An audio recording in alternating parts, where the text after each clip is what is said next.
நாம் ஸ்தோத்திரம் தியானித்து நம்ம இந்தமாய் ஜெபித்து முடிக்க ஆசிக்கிறேன்.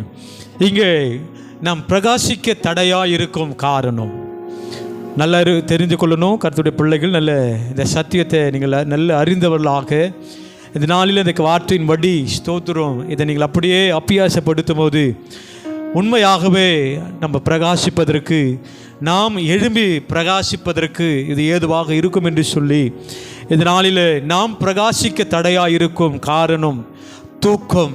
நல்லா கவனிக்கணும். இன்றைக்கி கர்த்தருடைய பிள்ளைகள் அநேக பரிசுத்தவான்கள், ஊழியக்காரர்கள், விசுவாசிகள் எல்லாரும் இன்றைக்கி அநேக சூழ்நிலையில் பிரகாசிக்க தடையாக இருக்கும் காரணங்களில் மிகப்பெரிய காரணம் தூக்கம். இந்த தூக்கத்தினால இன்றைக்கி அநேக குடும்பங்கள் சீரழிந்து போய் கொண்டிருக்கிறது.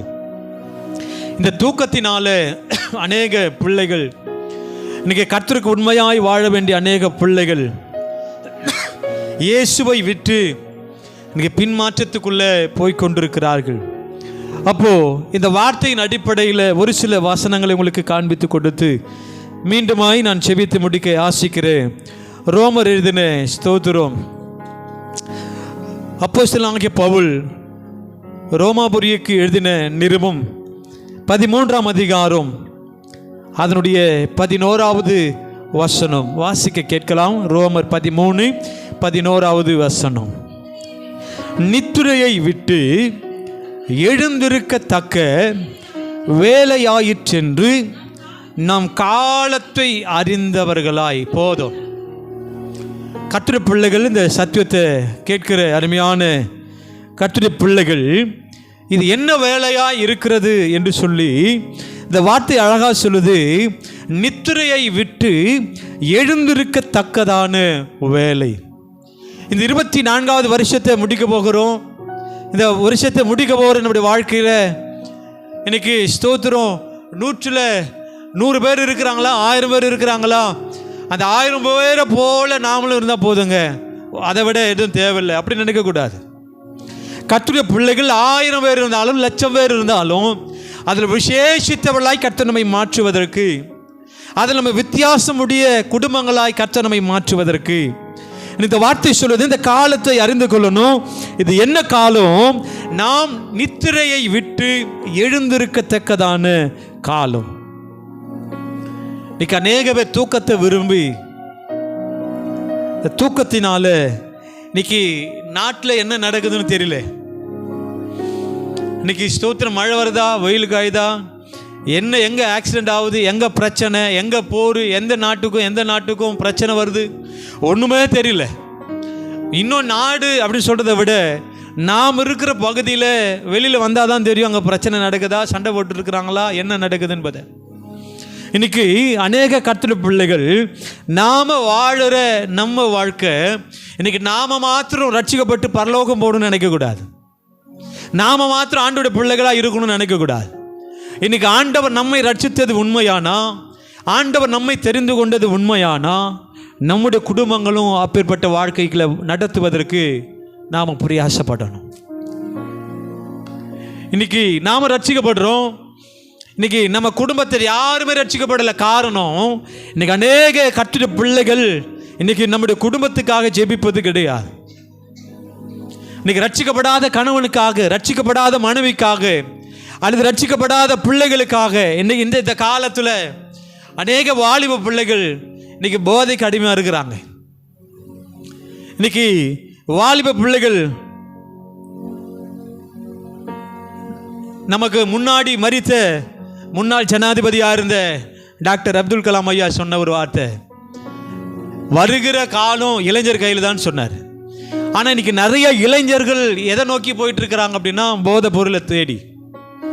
இன்னைக்கு ஒருவேளை ரட்சிக்கப்பட்ட நம்ம குடும்பத்தில் நம்ம பிள்ளைகளோ நம்முடைய கணவரோ வேற யாரோ இன்னைக்கு பேர்பட்ட சூழ்நிலை இருக்கிறாங்க அப்படின்னா நம்ம எந்த அளவுக்கு விழித்திருந்து பாரத்தோடு கர்த்தருடைய சமூகத்தில் எத்தனை பேர் கண்ணீரை விட்டு ஜெபிக்கிறோம் அப்படின்னா இன்னைக்கு நிறைய பேர் ஜெபிப்பது இல்லை.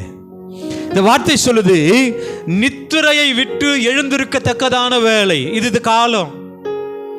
இன்னைக்கு நம்முடைய குடும்பத்தை ஆண்டவர் நம்ம கையில் தான் கொடுத்திருக்கிறாரு.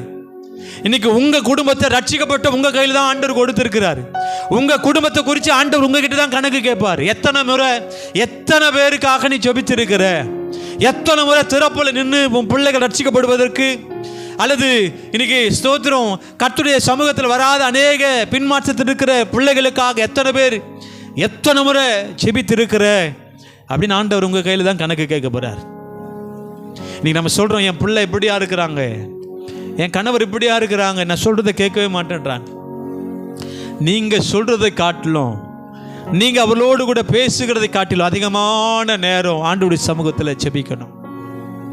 என் கணவரை தொடுங்க ஆண்டவரே, என் பிள்ளைகளை மாற்றுங்க ஆண்டவரே.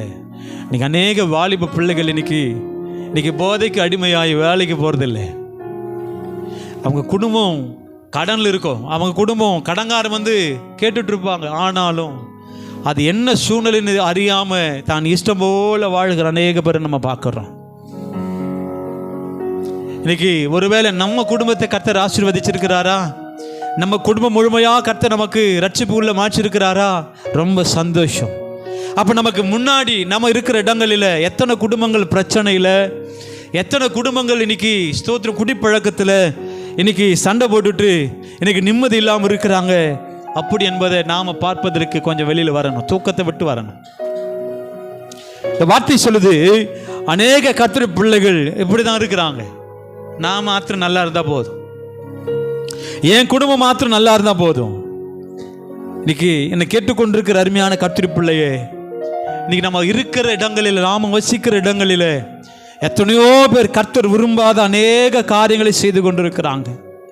விக்கிரக ஆராதனை, வேசித்தனம், விபச்சாரம், மதுபானம், ரவுடிசம், லஞ்சம், ஊழல், இன்னைக்கு போதை கடிமை, இவை எல்லாவற்றுக்காக நம்ம எத்தனை பேர் ஆண்டவரே இந்த குடும்பத்தை மாற்றுங்கப்பா, இந்த குடும்பத்தை ரட்சிங்க ஆண்டவரே, இந்த பிள்ளைகளை கர்த்தர் மாற்றுங்க ஆண்டவரே. வேத வசனம் சொல்லுது, வாலிபர் தன் வழியை எதனால் சுத்தம் பண்ணுவான் அப்படின்னா தன் வேதத்தின்படி, வேதத்தை வாசிக்கிறதுனால, நேசிக்கிறதுனால தான். அப்போ ஆண்டவரே உங்க வசனத்தின்படி அவங்களை தொடுங்க ஆண்டவரே, எங்களுக்கு கொடுத்த ரட்சிப்பு அவங்களுக்கு கொடுங்க ஆண்டவரே. எத்தனை பேர் ஜெபிக்கிறோம்? இன்னைக்கு கிட்டத்தட்ட அநேக இன்னைக்கு கிறிஸ்தவர்கள் சொல்றோம். இன்னைக்கு அநேக மதங்கள் இருந்தாலும் நம்முடைய உலகத்தில் இன்னைக்கு ரொம்ப குறைவாக இருக்கிற பர்சன்டேஜில் குறைவாக இருக்கிற மதம் நம்ம மதம். இன்னைக்கு எத்தனை பேர் அதுக்காக பாரப்படுறோம்? ஆண்டவரே தொடுங்க ஆண்டவரே, எங்கள் கிராமத்தை தொடுங்க ஆண்டவரே, எங்கள் தெருவை ரட்சிங்க ஆண்டவரே, எங்கள் தேசத்தை ரட்சிங்க ஆண்டவரே. எத்தனை பேர் ஜெபிக்கிறோம்? யோனாக்கு ஆண்டவர் ஒரு அழைப்பை கொடுக்கிறார். யோனா, நீ என்ன பண்ணுனே, நினைவைக்கு போய் அங்கே அவங்க செய்கிற பாவத்துக்கு விரோதமாக பிரசங்கம் பண்ணுன்னு சொல்லி ஆண்டவர் நினைவுக்கு போக சொல்கிறார். ஆனால் நினைவைக்கு போக வேண்டிய யோனா இன்னைக்கு தர்ஷீஷுக்கு போய் டிக்கெட் வாங்கி போய் கப்பலில் அடித்தட்டில் படுத்து தூங்கிட்டு இருக்கிறார். ஆனால் மேலே என்ன நடக்குது? இன்னைக்கு அந்த படகு, அந்த கப்பலே முழுகத்தக்கதான பிரச்சனை. இன்னைக்கு அவங்க கிட்ட இருக்கிற எல்லா வெயிட்டான பொருள் இன்னைக்கு சுமையை லகுவாய்க்கிட்டே இருக்கிறாங்க. அப்பவும் படகு அல்ல அந்த கப்பல், அதனுடைய அலைகளுடைய தாக்கம் இதனால் என்ன பண்ண முடியலை, கப்பல் ஓட்ட முடியல. மாலுமி வந்து இது எதனால நடக்குது, உடனே கீழே வந்து பார்த்தா யோனா என்ன பண்ணிட்டு இருக்கிறாரு, தூங்கிட்டு இருக்கிறார், நல்ல அயர்ந்த நித்திரை. அந்த வார்த்தை சொல்லுது யோனா 1:6 அப்போ மாலுமி யோனாவை பார்த்து, நீ நித்திரை பண்ணுகிறது என்ன, எழுந்திருந்து உன் தேவனை வேண்டிக்கொள். இன்னைக்கு நம்ம குடும்பம் கூட அநேக பிரச்சனைகளில், போராட்டங்களில், இன்னைக்கு நமக்கு அநேக தேவைகள் இருக்கும். இன்னும் அநேக கற்ற பிள்ளைகள் மற்றவங்களை குறித்து மற்ற குடும்பத்தை தான் பார்த்துட்டு இருக்கிறோம், அடுத்த வீட்டை தான் பார்த்துட்டு இருக்கிறோம், மற்ற பிரச்சனை தான் பார்த்துட்டு இருக்கிறோம். இன்னைக்கு நம்ம வீட்டில், நம்ம குடும்பத்தில் 1008 பிரச்சனை இருக்கும். அதுக்காக நம்ம திறப்பில் நிற்பது கிடையாது, அதுக்காக நம்ம ஜெபிப்பது கிடையாது. இது வேதம் சொல்லுது, மாலுமி ஆமீன் யோனாவை பார்த்து, நீ நித்திரை பண்ணுகிறது என்ன, எழுந்திருந்து உன் தேவனை வேண்டிக்கொள். என்ன பிரச்சனை? கப்பல் முழுக போகுது, ஆடிக்கிட்டே இருக்குது, அதோடைய வெயிட்டெல்லாம் குறைச்சிட்டே இருக்கிறாங்க, பெருங்காற்று, அது கொந்தளிப்பு அதிகம், கப்பல் இருக்கிறவங்கெல்லாம் பயந்துட்டு இருக்கிறாங்க. ஆனால் யோனாவோ அயர்ந்த நித்திரையில் இருக்கிறார், அயர்ந்த நித்திரை. கர்த்தருடைய பிள்ளையே, இன்னைக்கு ரட்சிக்கப்பட்டோம். இன்னைக்கு நம்ம கிறிஸ்துவ வாழ்க்கையில் இன்னைக்கு அநேக யோனாக்கள் இருக்கிறாங்க. மற்றவர்களுக்காக செபிக்காத, மற்றவர்களுக்காக பாரப்படாத, நம்ம இருக்கிற இடங்களில் அநேக ஸ்தோத்திரம் குடி பழக்கத்தில், இன்னைக்கு வேசித்தனத்தில், விபச்சாரத்தில் இன்னைக்கு எத்தனையோ பேர் அடிந்து போய் கொண்டிருக்கிற ஆத்துமக்களுக்காக இன்னைக்கு நம்ம செபிப்பது கிடையாது. நாம நல்லா இருக்கிறோமா? நம்ம குடும்பம் நல்லா இருக்குதா? இன்னைக்கு ரட்சிக்கப்பட்ட ஒவ்வொருக்கும் அந்த பாரம் இருக்கணும். என் தெருவை ஆசீர்வதிங்கப்பா, என் தெருவை மாற்றுங்க ஆண்டவரே. இன்னைக்கு ஒவ்வொருவருக்கும் ஆண்டவர் அந்த ஸ்தோத்திரம், அந்த ஆத்ம பாரத்தை கர்த்தர் கொடுத்துருக்கிறார். ஆனால் நம்ம செபிப்பது கிடையாது. இன்னைக்கு யோனாவை குறித்து ஆண்டவர் ஒரு திட்டத்தை வச்சு தான் அனுப்புகிறார். யோனாவின் மூலமாக நினைவே பட்டணத்தை ஆசீர்வதிக்கிறோம். அவங்க அந்த ஜனத்தை ரட்சிப்புக்குள்ளே மாற்றணும். ஆனால் ஆண்டவர் சொல்லி அனுப்புகிறார், நான் உங்களை அழிக்க போகிறேன், 40 நாள் அழிக்க போகிறேன். ஆனாலும் அவங்க வருந்தி அவங்க செய்த பிரச்சனையில் பாவத்தை அறிக்கை பண்ணி ஆண்டவர்கிட்ட வரும்போது ஆண்டவர் அழிப்பேன்னு சொன்ன வார்த்தையை மாற்றி அவங்களை ரட்சிக்கிற தெய்வம். இன்றைக்கி உங்கள் வாழ்க்கையில் கூட ஒருவேளை உங்கள் குடும்பத்தில் உங்கள் கணவர், உங்கள் பிள்ளைகள் ஒருவேளை உங்கள் வார்த்தைக்கு கீழ்ப்படியாமல் இருக்கலாம். நீங்கள் நினைக்கிற மாதிரி உங்கள் பிள்ளைகள் இருக்காமல் இருக்கலாம், உங்கள் கணவர், உங்கள் மனைவி. ஆனால் கர்த்தருடைய வார்த்தை சொல்லுது, நீ வேண்டிக்கொள், உன் தேவனை நோக்கி வேண்டிக்கொள். ஒரு வேளை அந்த அதிகாரத்தில் சொல்லுது, சுவாமி ஒருவேளை உங்கள் ஜெபத்தை கேட்பார், ஒருவேளை இறங்குவார். இன்றைக்கி எத்தனை பேர் செபிக்கிறோம்? இன்றைக்கி நிறைய பிள்ளைகளை அப்படியே விட்டுறோம். அது அவள் தாங்க தண்ணி தெளித்து விட்டுறோம். அது எவ்வளவோ சொல்லிட்டேன். இன்றைக்கி அடங்காத பிள்ளைகளை பார்த்து சொல்கிற நம்ம கிராமத்தில் அதனுடைய பாஷை என்ன அப்படின்னு தெரியுமா? இன்றைக்கி வீட்டுக்கு அடங்காததை ஊரில் என்ன பண்ணுவாங்க? அடங்குவாங்கன்னு சொல்கிறோம். ஆண்டவர் நமக்கு கொடுக்கப்பட்ட பிள்ளைகளை நாம தான் கணக்கு கொடுக்கணும். அந்த பிள்ளைகளை நாம தான் சரிப்படுத்தணும். எது நல்ல வழி என்பதை நாம தான் அவங்களுக்கு காண்பிக்கணும். ஜெபத்தில் செபிங்க. ஆண்டவரே, இன்னைக்கு வேதத்தின்படி நம்ம எத்தனையோ பேர் வாசிக்கிறோமே, தியானிக்கிறோமே. கர்த்தர் மாற்றிருக்கிறாரு, கர்த்தர் மாற்றிருக்கிறாரு. லூக்கா 22ஆம் அதிகாரம் 46வது வசனத்தில் வாசிக்கிறோம், நீங்கள் நித்திரை பண்ணுகிறது என்ன? சோதனைக்குட்படாதபடி எழுந்திருந்து விழித்திருந்து ஜெபம் பண்ணு. சபையே, நீங்கள் நம்ம சொல்கிறோம், உதாரணம் நம்ம சொல்கிறோம், சின்ன சின்ன பிரச்சனையாக இருக்கும்போதே அதை நம்ம என்ன பண்ணலாம்? நகத்தில் கிள்ளி எடுக்க வேண்டியதுங்க. இப்போ எவ்வளோ பிரச்சனையாக வாழ்ந்துருக்குது. இன்றைக்கி சொல்கிறோம், பழமொழி சொல்கிறோம், 5இல் வளையாதது 50இல் வளையாதுன்னு சொல்கிறோம். நான் சொல்கிறேன், வளையும். நீ ஆண்டவர்கிட்ட ஒப்புக்கொடு. உங்கள் பிள்ளைகளை எது உங்கள் வாழ்க்கையில் சரியில்லாமல் இருக்குதோ ஆண்டவர்கிட்ட ஒப்புக்கொடு. ஆண்டவரே இறங்க, ஆண்டவரே. அந்த வார்த்தை சொல்லுது, நீங்கள் நித்துரை பண்ணுகிறது என்ன? நீங்கள் சோதனைக்குட்படாதபடி விழித்திருந்து ஜெபம் பண்ணுங்க. ஆவி உற்சாகம் உள்ளது தான், ஆனால் மாம்சமோ பலவீனம். பலவீனம் இருக்கும், சோர்வுகள் இருக்கும். ஆனாலும் நம்ம குடும்பம் மாறுவதற்கு, நம்ம குடும்பத்தை கர்த்தர் மாற்றுவதற்கு இன்னைக்கு சபையே, இன்னைக்கு விழித்திருந்து ஜெபிக்கிற பிள்ளைகளா நம்ம சபையை கர்த்தர் மாற்றணும். இன்னைக்கு பிரச்சனை கண்டு பயந்து என்ன பண்றதுன்னு மூலையில் உட்கார்றதில்ல. நமக்கு பயமுள்ள ஆவி ஆண்டவர் கொடுக்கல, தெளிந்த புத்தி ஆண்டவர் கொடுத்திருக்கிறார். வேதம் சொல்லுது, என்னால செய்யக்கூடாத அதிசயமான காரியம் ஒண்ணுமே இல்லை. எவரையும் மேன்மைப்படுத்தவும் பலப்படுத்தவும் நாம ஆராதிக்கிற அவருடைய கரத்தில் இருக்குது. அவரால் மேன்மைப்படுத்த முடியும், அவரால் வாழ்க்கை சரிப்படுத்த முடியும். எத்தனை பேர் உங்கள் வாழ்க்கை அப்பா கிட்ட ஒப்பு கொடுத்துருக்குறேன், நீங்கள் வாங்கப்பா, எங்கள் வாழ்க்கை நீங்கள் நடத்துங்க ஆண்டவர், என் குடும்பத்தை நீங்கள் நடத்துங்க ஆண்டவர். எத்தனை பேர் ஒப்பு கொடுத்துருக்குறோம்? இன்னைக்கு நாமே சுமக்கணும்னு நினைக்கிறோம். ஏன் ஐடியாவில் தான் நடக்கணும், ஏன் இஷ்டப்படி தான் நடக்கணும். இல்லை இல்லை, அப்பா கிட்ட ஒப்பு கொடு, உங்கள் வாழ்க்கையை ஒப்புக்கொடு. அதுதான் வேதம் சொல்லுது.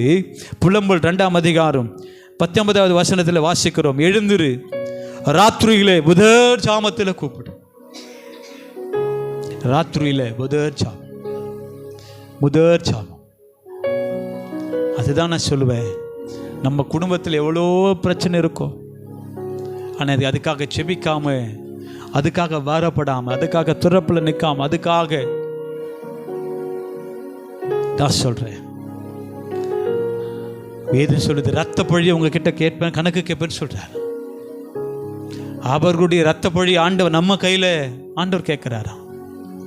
நீங்கள் சோம் பண்ணுங்க, உங்கள் பிள்ளைக்காக, கணவருக்காக, ரட்சிக்கப்படாத இருக்கிற ஒவ்வொரு பிள்ளைகளுக்காக சோம் பண்ணுங்க. எழுந்திருந்து ராத்திரியில் முதல் சாமம் ஆண்டவரே வாங்கப்பா, என் குடும்பத்தை நடத்துங்க ஆண்டவரே, என் குடும்பத்துக்குள்ளே வாங்க ஆண்டவரே. உண்மை விட்டு எங்கள் குடும்பத்தை யாரையாலும் என்ன பண்ண முடியாது, நடத்த முடியவே முடியாது. இப்போ இருக்கிற பிரச்சனையில் நீங்கள் இல்லை அப்படின்னா, இல்லை ஆண்டவரே, அப்பா கிட்ட ஒப்புக்கொண்டு நடத்துங்க ஆண்டவரே, எங்கள் குடும்பத்தை நீங்கள் நடத்துங்க ஆண்டவரே, அப்பா கிட்ட ஒப்புக்கொண்டு. அதுதான் நீதிமொழிகள் 6ஆம் அதிகாரம் 9 சில வசனங்களை உங்களுக்கு நான் காண்பித்து கொடுக்கிறேன். நீதிமொழிகள் 6ஆம் அதிகாரம் 9வது வசனம் வாசிங்க. 6:9 சில வசனங்கள். 9 சோம்பேறியே, நீ எவ்வளவு நேரம் படுத்திருப்ப? நீ சபையே, இந்த நிறைவு செபத்தில் 12வது நாள் நிறைவு செபத்தில் ஆண்டவன் நம்மோடு கூட பேசுகிற வார்த்தை உங்களை பார்த்து பேசுகிறாரு. நீ எவ்வளோ நேரம் படுத்திருப்ப? அடுத்த வார்த்தை சொல்லுது, எப்பொழுது உன் தூக்கத்தை விட்டு எழுந்திருப்பாய்? 10வது வசனம், இன்னும் கொஞ்சம் தூங்கட்டும், இன்னும் கொஞ்சம் உறங்கட்டும், இன்னும் கொஞ்சம் கை முடக்கி கொண்டு நித்திரை செய்யட்டும் என்பாயோ? உன் தரித்திரம் வழிபோக்கனை போலவும் உன் வறுமை ஆயுதம் அணிந்தவனை போலவும் வரும். தூக்கத்தை விரும்பாத, தூக்கத்தை விரும்பாத. இன்னைக்கு தூக்கம் உனக்கு உயர்வை கொண்டு வராது, தூக்கம் உன் குடும்பத்துக்கு ரட்சிப்பு கொண்டு வராது, தூக்கம் உன் குடும்பத்தில் சமாதானத்தை கொண்டு வராது. அப்போ தூக்கத்தை விட்டு எவ்வளோ நேரம் படுத்திருப்ப? வேதம் சொல்லுது, எழுந்துரு. நீ பிரகாசிக்க கூடாதபடி தடையாயிருக்கிற காரணம் தூக்கம். தூக்கத்தை விட்டு கர்த்தருடைய சமூகத்தில் எழுந்து, ஆண்டவரே, ஆண்டவரே, இன்னைக்கு ஸ்தோத்திரம். முக்குரமாத்தில் தான் ஒரு முறை நம்ம இப்போ ஒரு வீட்டாண்ட வேலை செய்கிறதுக்கு கொத்தனார் தேவை, கிட்டத்தட்ட 10 பேருக்கு மேலே தேவை. அப்போது 10 பேர் அப்படின்னா சாதாரணமாக என்ன பண்ண முடியாது. இப்போ 2 நாளில் வேலை ஆரம்பிக்கிறோம் அப்படின்னா 10 கொத்தனாரே ஒரே இடத்துல நம்மளால் என்ன பண்ண முடியாது, செட் பண்ணவே முடியாது. 10 கொத்தனார், அதுக்கு பெரிய ஆள், அதுக்கு சித்தாள், கிட்டத்தட்ட ஒரு 12-13 பேர் தேவைப்படுது. அப்போ என்ன என்கிட்ட சொன்ன போல் காலையில் ஒரு 4 மணிக்கு என்ன பண்ணிட்டு கார் எடுத்துன்னு நான் சொல்கிற இடத்துக்கு வா, நல்லா கவனிக்கணும். இன்றைக்கி பிளான் பண்ணுறோம், நாளைக்கு வேலை செய்யணும். கிட்டத்தட்ட 10 கொத்தனார் தேவை. 10 கொத்தனார்னா அதுக்கு 10 பெரிய ஆள் வேணும். அது குறைஞ்சபட்சம் ஒரு 6-7 சித்தாளுன்னு என்ன பண்ணுவோம் வேணும். அப்போது 4 மணிக்கு வீட்டிலேருந்து போகிறோம். கிட்டத்தட்ட நீங்கள் நம்பவே மாட்டீங்க, நான் உண்மையாக சொல்கிறேன். இந்த இந்த இந்த இந்த இங்கேருந்து அந்த பஸ் ஸ்டாண்ட் வரைக்கும் அவ்வளோ தூரம் இருக்கும். அந்த அந்த நடு ரோடு, மெயின் ரோடு தான். அது வரைக்கும் பிளம்பரு, எலக்ட்ரீஷியனு, கொத்தனார், பெரிய ஆள், சித்தாள், கிட்டத்தட்ட ஒரு 500 பேர் நிற்கிறாங்க அவங்க பொருளை வச்சுட்டு ரெடியாக. அப்போது நாங்கள் போனோம். நீங்கள் யாருன்னா கொத்தனார், நீங்கள் யார் கொத்தனார், நீங்கள் யார் ஒரு 10 நிமிஷத்தில் 10 கொத்தனார், 10 பெரிய ஆள், ஒரு 5-6 சித்தாள். அப்போ நான் கேட்டேன், இவ்வளோ ஆள் வச்சுட்டு ஏன் இப்போ இவ்வளோ கஷ்டப்படுற அப்படின்னா, அவங்க குறிப்பிட்ட நேரம் வரைக்கும் தான் அங்கே இருப்பாங்க. அவங்க வருவாங்களாம், டிராக்டர் எடுத்துன்னு, கார் எடுத்துன்னு, பைக் எடுத்துன்னு. அப்போது குறிப்பிட்ட நேரத்துக்கு பின்னாடி அங்கே போனால் ஒரு ஆள் கூட இல்லை. நான் அப்போது அதே இடத்துல இன்னும் கொஞ்சம் நேரம் கழித்து கிட்டத்தட்ட ஒரு 7 மணிக்கு ஒன்று இருக்கும். திடீர்னு பிளான் பண்ணாங்க, சரி போய் பார்ப்போம் அப்படின்னு போனால் அவ்வளோ வண்டி போகிறதுக்கே இடம் இல்லை, அவ்வளோ டிராஃபிக்காக இருந்து அவ்வளோ வேலையாள் நிற்கிறாங்க. ஆனால் அன்னைக்கு போகிறோம், ஒரே ஒரு ஆள் கூட இல்லை. அப்போ ஒருத்தர் சொல்கிறாரு, அது எப்போ வந்திருக்கணும், நீங்கள் 5 மணிக்கெல்லாம் 5 மணிக்கே கஷ்டம், நீங்கள் 7 மணிக்கு வந்திருக்கிறீங்களே. அப்போ நான் சொல்கிற சில ஆசீர்வாதமும் நம்ம விழித்துருக்கும் போது தான் வரும், விழித்துருக்கும் போது தான் வரும். இன்னைக்கு நிறைய பேர் என்ன பண்ணிட்டு இருக்கிறோம், தூங்கி எழுந்து செபிக்கிறது, வேதம் வாசிக்கிறது, ஆண்டவருடைய சமூகத்தில் கொஞ்ச நேரம் இல்லை. அப்போ இந்த வார்த்தை சொல்லுது, நீ இன்னும் கொஞ்சம் தூங்கட்டும், இன்னும் கொஞ்சம் உறங்கட்டும், இன்னும் கொஞ்சம் கை முடக்கி கொண்டு ஆமை நித்திரை செய்யட்டும் என்பாயோ? உன் தரித்திரம். யாருடைய தரித்திரம் சொல்லுங்க, யார் தரித்திரம்? நம்ம தரித்திரம் வழி போக்கன போலவும். 2வது சொல்லுது, உன் வறுமை ஆயுதம் அணிந்தவனை போலவும் வரும். வரும். நீங்க தூக்கத்துக்கு முக்கியத்துவம் கொடுக்காதீங்க, தூக்கத்தை விரும்பாதீங்க, தூக்கத்தை விரும்பாதீங்க. இன்னைக்கு நமக்கு ஆண்டு அந்த முதல் வசன வாசல்ல, நீ எழுந்திருக்கத்தக்க வேலை ஆயிற்று. என்ன வேலை? இது என்ன காலம்? விழித்திருக்கிற காலம். நம்ம குடும்பங்களுக்காக, நம்ம சபைக்காக நம்ம பக்கத்து வீட்டுக்காக, நம்ம தெரிஞ்சவங்களுக்காக, நம்ம ரத்த சொந்தங்களுக்காக, நம்ம உறவு முறைகளுக்காக, சொந்தக்கார எல்லாருக்காக வெடித்திருக்கிற காலம். இன்னும் நீ உறங்கிட்டு இருக்கு, இன்னும் தூங்கிட்டு, இன்னும் கொஞ்ச நேரம். அதுக்கு மேலே 6வது வசனம் சொல்லுது, சோம்பேறியே நீ எறும்பின் இடத்தில் போய் அதன் வழிகளை பார்த்து ஞானத்தை கற்றுக்கோ. அதுக்கு மேலே 4வது வசனம், உன் கண்ணுக்கு நித்திரையும் உன் கண்ணிமைக்கு தூக்கமும் வரவிடாமல் வெடித்திருக்கிற காலம். சொல்லுங்க, என்ன காலம்? வெடித்திருக்கிற காலம். உன் கண்ணுக்கு நித்திரையும் உன் கண்ணிமைக்கு தூக்கமும் வரவிடாமல் வெடித்திருக்கிற காலம். இன்னைக்கு வெடிப்பு சில உயர்வதற்கு, சில படிகள் நீ உயர்ந்து மேலே போவதற்கு விழிப்பு அவசியம். இப்போ நடு ரோட்டில் ஒரே ஸ்தோத்திரம், ஒரு 8 வழி சாலைன்னு வச்சுங்க. அப்போது தூங்கிட்டே அந்த ரோட்டை கிராஸ் பண்ணுறோன்னா என்ன நடக்கும்? 8 வழி சாலை அப்படின்னா கிட்டத்தட்ட 8 ட்ராக், 8 வண்டி போகிற இடம். அப்போ நீ தூங்கிட்டே அதை என்ன பண்ண முடியாது.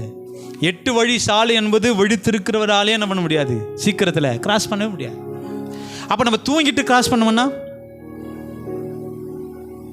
நான் சொல்கிறேன், இதே தான் நான் சொல்கிறேன், வாழ்க்கையிலும் நீ தூக்கத்தை அதிகமாக விரும்பினா நீ நீ நீ நீ எந்த லெவலுக்கு போகணும்னு நினச்சிருக்கிறியோ அந்த லெவலுக்கு உன்னால் போகவே முடியாது.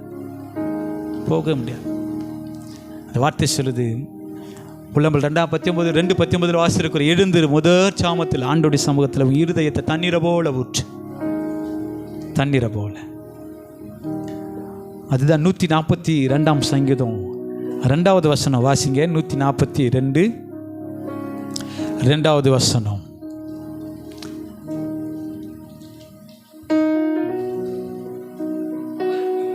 அவருக்கு முன்பாக என் சஞ்சலத்தை ஊற்றுகிறேன், அவருக்கு முன்பாக என் நெருக்கத்தை அறிக்கையிடுகிறேன். அதிகாலையில் எழுந்து, முதல் சாமத்தில் எழுந்து அவருக்கு முன்பாக உன் சஞ்சலத்தை ஊற்று. முதல்ல அப்பா கிட்ட ஊற்று. அப்பா கிட்ட சொல்லு. அப்பா கிட்ட ஆண்டவருடைய வார்த்தை சொல்லுது, என்னை கண்டடையத்தக்க சமயம் அதிகாலை. கண்டடையத்தக்க சமயத்தில் என்னை தேடு. அதிகாலை என்னை தேடுகிறவன் என்னை கண்டடைவான். எத்தனை பேர் நம்முடைய வாழ்க்கையினுடைய பிரச்சனைகளை தீர்ப்பதற்கு, நம்முடைய வாழ்க்கையில் வருகிற ஸ்தோத்திரம் எல்லா எதிர்மறையான சூழ்நிலையை மாற்றுவதற்கு, இன்னைக்கு கேட்ட சத்தியத்தை கேட்ட அருமையான கட்டுரை பிள்ளையே, இன்னைக்கு ஸ்தோத்திரம் ஆண்டவர் 22ஆம் அதிகாரம் லூக்கா 22:46 நீங்கள் சோதனைக்கு உட்படாதபடி விழித்திருந்து ஜெபம் பண்ணுங்கன்னு சொல்கிறார். ஆபத்து வருகிறது, இயேசு ஜெபம் பண்ண சொல்கிறார். ஆனால் சீஷர்களோ தூங்கி கொண்டிருக்கிறார்கள். அதன் விளைவு என்ன? இயேசுவை பிடித்தவுடனே பயந்து போய் சீஷர் அநேகர் இயேசுவை விட்டுட்டு ஓடி போய் விட்டார்கள். பேதுரு தூரத்தில் பின் தொடர்ந்தான், மறுதளித்தார், கடைசியில் இயேசுவை சபிக்கவும் செய்தார். தூக்கம் இயேசுவை பின்தொடர செய்யாது. தூக்கம் இயேசுவை விட்டு பயந்து ஓட செய்யும். தூக்கம் இயேசுவை சபிக்கவும் செய்யும். இன்னைக்கு இவை அனைத்திற்கும் ஒரே ஒரு காரணம், தூக்கம். இந்த தூக்கத்தை, இந்த கர்த்தருடைய எச்சரிப்பை கேட்டு நாம் இப்போதே எழுந்து செயல்பட ஆரம்பிக்கணும். தூக்கத்தை விட்டு. தூக்கம் அவசியம். தூக்கம் குறைஞ்சபட்சம் சொல்கிறாங்க 6 மணி நேரம் ஆகில என்ன பண்ணணும், தூங்கணும். ஒரு மனுஷனுடைய தூக்கம் 8 மணி நேரம், குறைஞ்சபட்சம் 6 மணி நேரம் ஆகில என்ன பண்ணணும், தூங்கணும். ஆனால் தூக்கமே வாழ்க்கையாக விடக்கூடாது. 8 மணி நேரம் வேலை செஞ்சால் ஒரு கூலி, 10 மணி நேரம் வேலை செஞ்சால் ஒரு கூலி, அப்படியே 16 மணி நேரம் செஞ்சால் ஒரு கூலி. அதிகமாக விழிப்பு கர்த்தருடைய சமூகத்தில் உனக்கு உயர்வை தரும். விழிப்பு வாழ்க்கையில் ஆசீர்வாதத்தை கொடுக்கும். விழிப்பு உன் குடும்பத்தை மாற்றும். விழிப்பு உன் பிள்ளைகளை மாற்றும். விழிப்பு ரட்சிக்கப்படாத பிள்ளைகளை ரட்சிப்பின் பாதையில் நடக்க செய்வதற்கு விழிப்பு அவசியம். அப்போ இது என்ன வேலை? நித்துறையை விட்டு எழுந்திருக்கத்தக்க வேலையாயிற்று. ஒரே ஒரு முறை வாசிக்கலாமா? ரோமர் 13ஆம் அதிகாரம் திரும்ப வாசித்து நம்ம முடிக்க போகிறோம். ரோமர் 13:11 வசனம். நித்திரையை விட்டு எழுந்திருக்கத்தக்க வேலையாயிற்றென்று நான் முதல்ல காலத்தை அறிஞ்சிக்கணும். நம்ம குடும்பம் எந்த வழியில் போகுது, நம்ம குடும்பம் இப்போ நம்ம பிரயாணிக்கிற நம்ம குடும்ப வாழ்க்கை, நம்ம குடும்பத்தின் அந்த படகு, அந்த வாழ்க்கை எந்த ட்ராக்ல சரியாக போதா, இதனுடைய நம்ம லக்கத்தை நோக்கி போதா அல்லது தாறுமாறாக போதா? இன்னைக்கு ஒரு ட்ரெயின் போகுது, பல ஆயிரக்கணக்கான பேர் ட்ராவல் பண்ணுறாங்க ஒரு ட்ரெயினில், எத்தனையோ பேர். இப்போ சும்மா அந்த ட்ரெயின் ஆப்ரேட் பண்ணுற ஒரு ஆப்ரேட்டரு கொஞ்சம் ஏமாந்து கேர்லெஸ்ஸாக இருந்தால் அதனுடைய பிரச்சனை, ஒரே ஒருத்தர் பண்ணுற பிரச்சனை பல ஆயிரக்கணக்கான உயிரை பலியாக வாங்கிட்டோம்.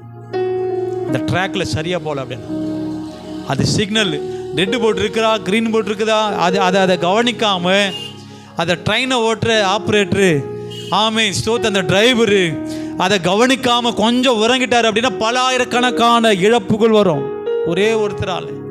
இன்றைக்கி ரட்சிக்கப்பட்ட உங்களால் என்னாலேயும் இன்றைக்கி நாம் ரட்சிக்கப்பட்டு நீங்கள் தூக்கத்தை விரும்பிட்டு இருக்கிறோம் அப்படின்னா தூக்கம் உயர்வுக்கு தடையாக போயிட்டோம்.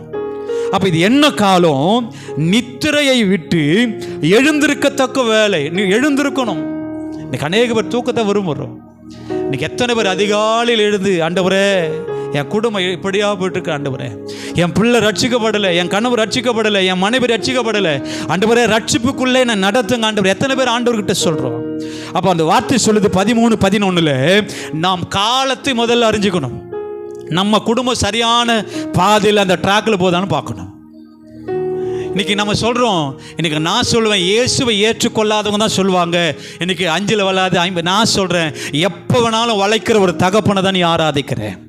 அவரால் செய்யக்கூடாத அதிசயமான காரியம் உங்கள் வாழ்க்கையில் என் வாழ்க்கையில் இல்லவே இல்லை. அப்பா கிட்ட சொல்லு, அதிகாலையிலேருந்து ஆண்டவரே இந்த நடத்துங்கப்பா, என் குடும்பத்தை நடத்துங்க ஆண்டவர். எத்தனை பேர் சொல்கிறோம்? அப்போ கர்த்தருடைய பிள்ளைகள் அநேக பேர் இன்னைக்கு ரட்சிப்பை பெற்றுக்கொண்டு இன்னைக்கு அசதியாக இருப்பதற்கு தூக்கம் ஒரு காரணம். தூக்கம் இன்னைக்கு உன் வாழ்க்கையில் அசதியை கொண்டு வருது. தூக்கம் உன் ரட்சிப்பை மறக்க செய்து. தூக்கம் இன்னைக்கு எத்தனை பேர் ஆண்டவருடைய சமூகத்துக்கு வருவதற்கு உனக்கு தடையாக இருக்குது. தூக்கம் நான் சொல்லி கடந்து போகிறேன், நாம் பிரகாசிக்க தடையாக இருக்கிறதுல ஒரு காரணம், மிகப்பெரிய காரணம் தூக்கம்.